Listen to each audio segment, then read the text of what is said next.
बिस्मिल्लाहिर्रहमानिर्रहीम। अस्सलामु अलैकुम रहमतुल्लाहि व बरकातुहू। लाखों करोड़ों दुरूद व सलाम नबी करीम सल्लल्लाहु अलैहि वसल्लम पर और आपकी आल पर। आज बेटा हम डिस्कस करेंगे testing of hypothesis and confidence interval for two mean values. कभी ऐसा होता है कि पेपर में वो आपको इस टॉपिक से रिलेटेड न्यूमेरिकल नहीं देता, बल्कि इस टॉपिक से रिलेटेड टेस्टिंग प्रोसीजर पूछ लेता है। तो फिर वहाँ पर आपने सिर्फ टेस्टिंग प्रोसीजर जो है वो लिख के आना है, जो कि 5 स्टेप्स पर मुश्तमिल है। हम पहले टेस्टिंग प्रोसीजर को डिस्कस करते हैं, उसके बाद फिर एक न्यूमेरिकल सॉल्व करेंगे, जिसमें फिर हम इसकी एप्लीकेशन को स्टडी करेंगे।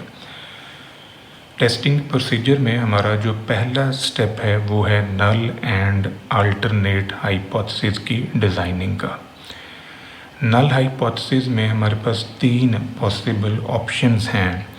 एक ये इक्वलिटी के सिंबल में आएगा कि दोनों ट्रू मीन्स दोनों मीन वैल्यूज़ जो हैं वो इक्वल हैं, और दूसरी पॉसिबिलिटी है ग्रेटर देन इक्वल के सिंबल की, और तीसरी है लेस देन इक्वल के सिंबल की। इनके अपोजिट हम अल्टरनेटिव हाइपोथेसिस खुद डिज़ाइन कर सकते हैं। अगर हमारे पास नल हाइपोथेसिस ये है तो इसके अपोजिट अल्टरनेटिव हाइपोथेसिस हमारा नॉट इक्वल का होगा।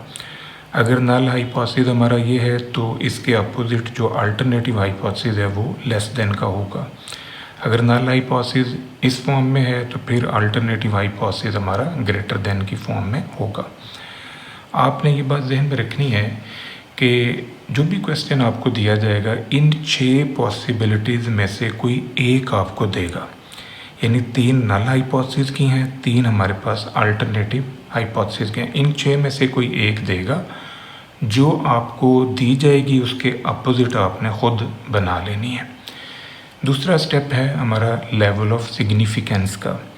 लेवल ऑफ सिग्निफिकेंस को हम प्रोबेबिलिटी ऑफ टाइप 1 एरर भी कहते हैं, इसको हम साइज ऑफ टेस्ट भी कहते हैं। हर क्वेश्चन में लेवल ऑफ सिग्निफिकेंस हमें दिया जाता है। अगर किसी क्वेश्चन में लेवल ऑफ सिग्निफिकेंस हमें नहीं दिया जाता तो फिर हम 5% ले लेंगे।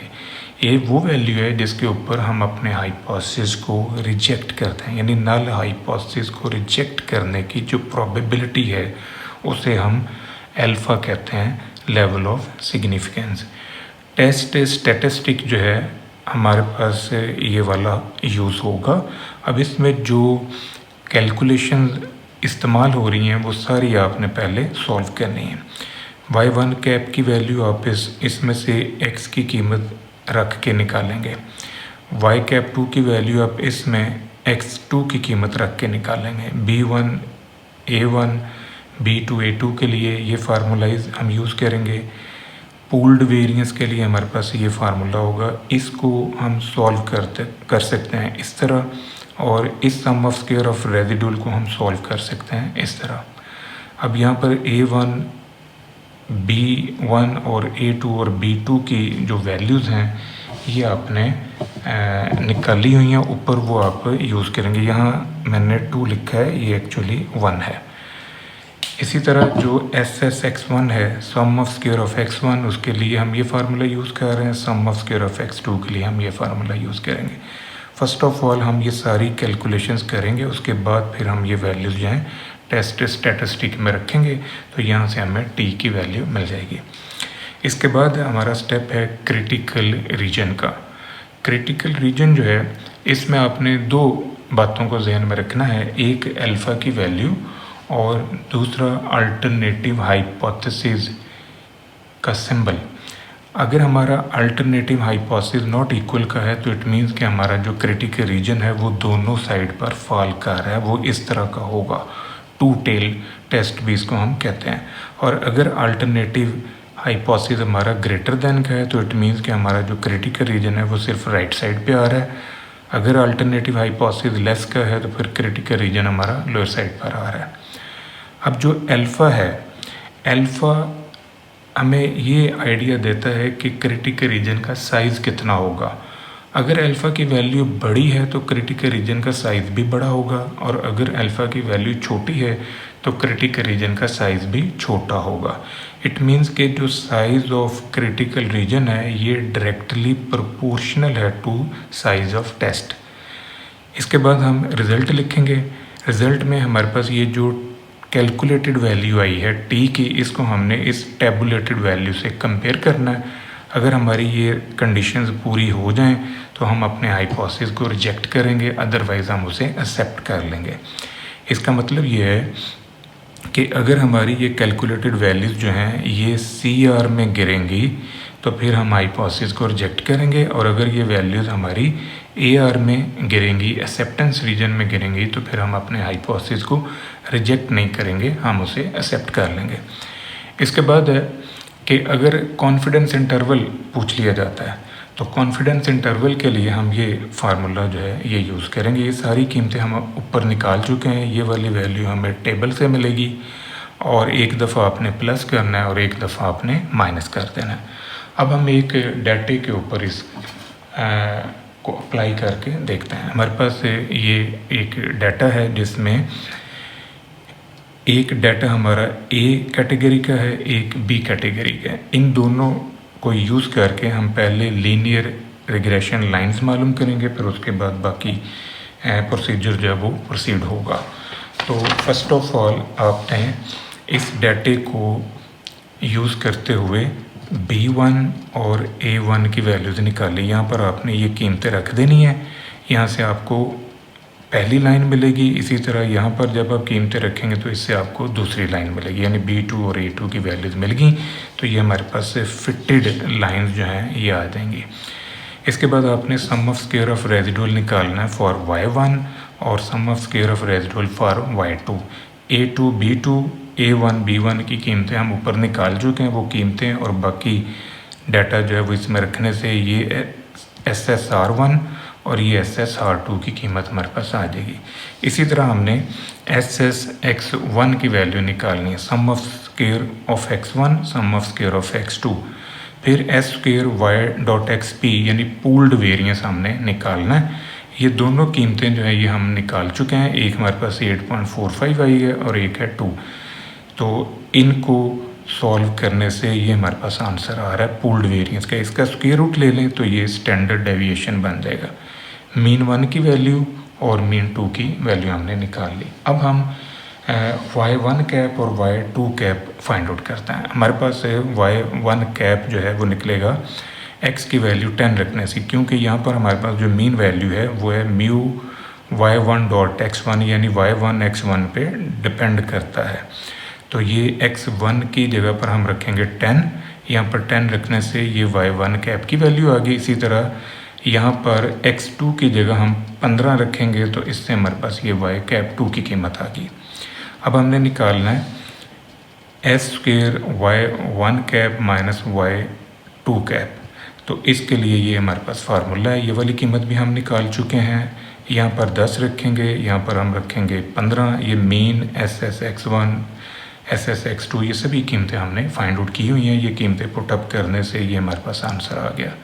इसका स्क्वायर रूट ले लें तो ये स्टैंडर्ड डेविएशन जो है ये बन जाएगा। अब हमने निकालना है 95% कॉन्फिडेंस इंटरवल फॉर μ1 माइनस μ2। तो इसके लिए ये Y1 कैप Y2 कैप ये कीमतें भी हम निकाल चुके हैं। ये वाली कीमत भी हमारे पास अवेलेबल है। सिर्फ ये टेबल की वैल्यू है जो हमारे पास नहीं है, वो हमने साइड पे कैलकुलेट की हुई है। अब ये 0.025 को आपने 4 डिग्री ऑफ फ्रीडम पे देखना है। ये मेरे पास डॉक्टर अफजाल साहब का स्टैटिस्टिकल टेबल है। 0.025 को आप जब 4 पे देखेंगे तो ये 2.776 आंसर हमारे पास आ रहा है। तो ये वाली वैल्यू जो है ये आपने यहाँ पर रखनी है, फिर एक दफ़ा माइनस किया एक दफ़ा प्लस, तो ये हमारा आंसर आ जाएगा। अब है testing of hypothesis for true means for mean values. तो पहली हाइपोथेसिस जो हम टेस्ट करने जा रहे हैं वो इक्वालिटी की है। नल हाइपोथेसिस में इक्वालिटी का सिंबल। अब ये जो नल हाइपोथेसिस में इक्वालिटी आई है तो इसके अपोजिट हमारे पास आएगा not equal. Level of significance है 5%।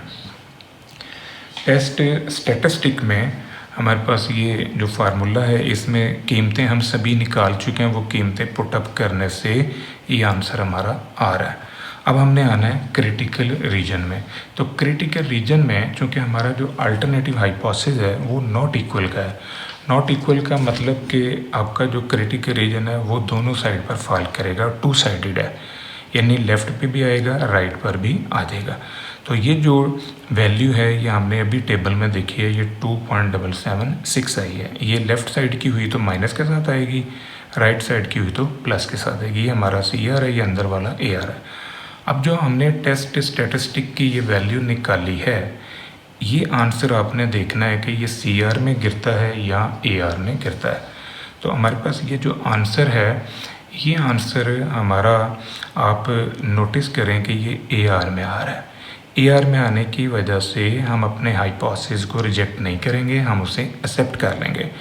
As calculated value lies in AR, so we do not reject H0 at alpha 5%।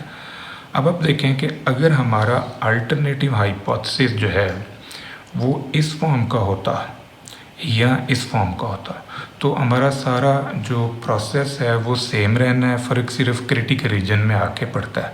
तो बाकी प्रोसेस को डिस्कस करने की ज़रूरत नहीं है, वो सारा सेम चलेगा। हम यहाँ पर सिर्फ इनके क्रिटिकल रीजन्स को डिस्कस कर लेते हैं। लेट्स सी कि आपके पास ये नल हाइपोथेसिस है, तो इसके अपोजिट ये वाला जो है ये अल्टरनेटिव हाइपोथेसिस है जिसको आप स्टडी कर रहे हैं। अभी अल्टरनेटिव हाइपोथेसिस इंडिकेट करता है कि आपका जो क्रिटिकल रीजन है वो राइट साइड पे आ रहा है, यानी वन टेल है और राइट टेल है। तो ये जो टेबल की वैल्यू है अब आपने 0.05 पे देखना है। तो 0.05 पे आप टेबल की वैल्यू देखें तो ये 2.132 आ रही है। तो ये वैल्यू आपके पास पॉजिटिव आएगी क्योंकि ये राइट साइड पे आ रही है। अब जो आपने कैलकुलेट की है ये वाली वैल्यू आप नोट करें, इसे यहाँ पर रख के देखें क्या ये कंडीशन पूरी होती है। ये जो कैलकुलेटेड वैल्यू है टी की, ये इस कंडीशन को फुलफ़िल नहीं कर रही। इट मीन्स कि ये वाली वैल्यू जो है ये फिर CR में नहीं गिर रही, ये वैल्यू जो है ये हमारी AR में आ रही है। तो AR में आने की वजह से हम अपने हाइपोथेसिस को रिजेक्ट नहीं करेंगे, हम उसे एक्सेप्ट कर लेंगे। तीसरी पॉसिबिलिटी हमारे पास है कि अगर नल हाइपोथेसिस हमारे पास ग्रेटर देन इक्वल का हो तो इसके अपोजिट अल्टरनेटिव जो है वो फिर लेस देन का है। अल्टरनेटिव हाइपोथेसिस लेस देन का मतलब कि आपका जो क्रिटिकल रीजन है ये वन टेल बनेगा और लेफ़्ट टेल बनेगा। लेफ़्ट टेल का मतलब ये कि वैल्यू न्यूमेरिकल आंसर तो वही रहेगा, बट इसका जो सिंबल है वो चेंज हो जाएगा, यानी माइनस के साथ आएगा। तो अब ये वाली वैल्यू आपने टेबल में देखी तो ये 2.312 ये आ रही है। जैसे ये राइट साइड पे 2.132 थी वैसे ही लेफ़्ट पे आ रही है। फ़र्क सिर्फ ये कि इसके साथ प्लस लिखा क्योंकि राइट का अल्टरनेट था, ग्रेटर देन का था। इसके साथ आपने माइनस लिखा क्योंकि आपका अल्टरनेटिव जो है वो लेस का है। अब ये जो कैलकुलेट की वैल्यू है, ये कैलकुलेट की हुई वैल्यू को आपने ऑब्ज़र्व करना है कि ये इससे छोटी है या इससे बड़ी है। तो इसको आप इससे कंपेयर करके देखें, ये सेंटर वाली कंडीशन पूरी नहीं हो रही। ये वाली वैल्यू जो है ये इससे छोटी नहीं है बल्कि इससे बड़ी है। तो हम ये कह सकते हैं कि ये वाली वैल्यू हमारी AR में आ रही है। AR में आने की वजह से हम अपने हाइपोथेसिस को रिजेक्ट नहीं करेंगे, हम उसे एक्सेप्ट कर लेंगे। तो इस तरह हमारा ये जो टेस्टिंग प्रोसेस है ये कंप्लीट होगा। ये था बेटा आज का हमारा टॉपिक, दुआ में याद रखिएगा। इंशाल्लाह अगली वीडियो के साथ फिर हाजिर होंगे। फ़ी अमान अल्लाह।